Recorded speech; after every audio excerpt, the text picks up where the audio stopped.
இந்த லக்ஷ்மி மேடம் என்ன பண்ணிருக்காங்க, தன்னுடைய ஹஸ்பண்டான மிஸ்டர் திருமால், லார்ட் விஷ்ணு, அவங்க கிட்ட போய் ஒரு சின்ன அப்ளிகேஷன் கொடுத்திருக்காங்க. நீங்களே எல்லாம் கொடுக்குறீங்களே, எனக்கும் ஏதாவது வரம் கொடுக்கிற மாதிரி எனக்கு வரம் கொடுங்க, நானும் என் பக்தர்களுக்கு ஏதேனும் கொடுக்கிறேன், நான் காக்கும் கடவுள் தானே, நீ செல்வத்தை கொடு, உன்னை வணங்குறவங்களுக்கு எல்லாம் செல்வத்தை கொடு. ஜாலின்ட்டு வந்துருச்சு அந்த அம்மா. ஆனா விஷ்ணு ஒரு பைலா எழுதினாரு, நீ யாருக்கு வேணாலும் கொடுக்கலாம், நான் நினைச்சா வாங்கிடலாம். இத பார்த்துட்டே இருந்தாங்க சரஸ்வதி.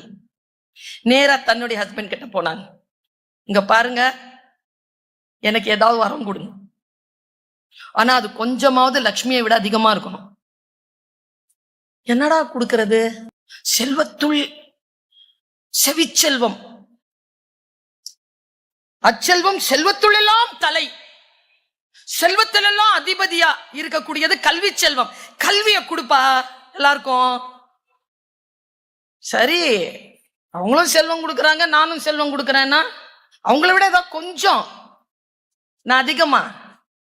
ஓகே, அவர் ஒரு பைலா எழுதினார், லக்ஷ்மி கொடுத்ததை நினைத்தால் விஷ்ணு திரும்பி பெற்று விடலாம், ஆனால் சரஸ்வதி கொடுத்ததை யாராலும் திரும்பி பெற முடியாதுன்னு பைலா எழுதிட்டாங்க. கல்வி. ரவிவர்மா வரைந்த ஓவியத்தை பார்க்கின்ற பொழுது லக்ஷ்மிய அப்படி தாமரையில உட்கார வச்சிருப்பாரு, ஒரு செவந்த தாமரையில. ஆனா சரஸ்வதி எப்படி தெரியுமா உட்கார்ந்து இருப்பாங்க?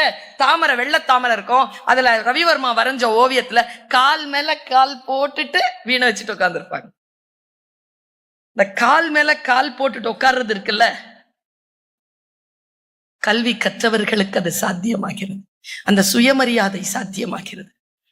செல்வம் பெற்றவர்களுக்கு அது சாத்தியமா? நான் ஒண்ணு சொல்லட்டுமா, நீங்க 1000 பணக்காரர்களா வந்துருங்க, திரும்பி வந்து ஆசிரியர்கள் முன்னால் நின்றீர்கள் என்றால் அவர்கள் காலடியில் தான் உங்கள் தலை வணங்கி இருக்க வேண்டுமே தவிர நீங்கள் செல்வந்தர் என்பதற்காக உங்களை நீங்கள் உயர்த்தி கொள்ள முடியாது.